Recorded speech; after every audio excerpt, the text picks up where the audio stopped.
Alright, so the last time I had the Mauser out, it had the ATI clamp-on mount. And, it functioned really well. It worked really good. But, although, this is a cheap alternative, I really wanted to get it drilled and tapped, especially since it shot so well.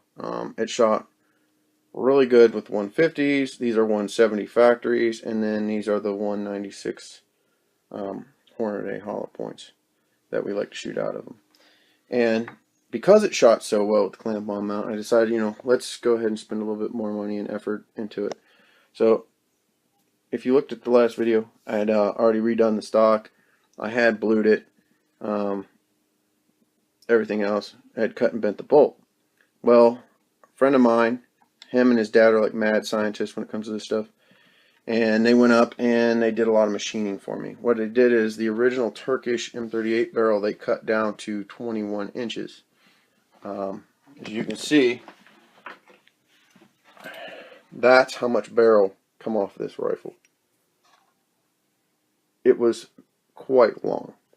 Now, what we found out was on this end, between there and there, it actually lost a thousandth of the rifling.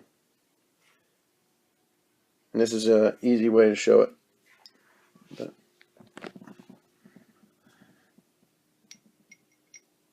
how it sits down in there. Well, I guess that really wasn't showed as much as the other one did.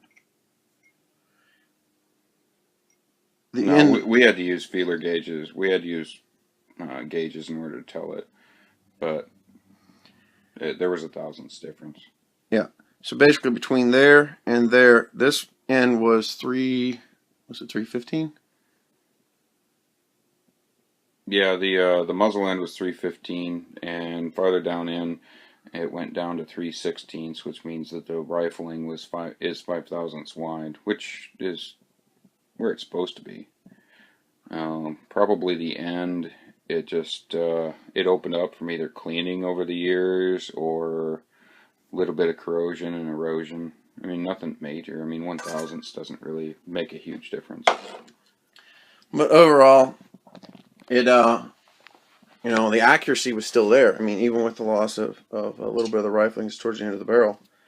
But once they cut this off, they milled it down. Now you'll see this barrel looks centered on this end, but on this end, if you look closely, you'll see that the barrel is actually bored slightly off center. So what they did is they had to make a little tool to go in the end of the barrel, and that way it could be threaded based off the center of the bore.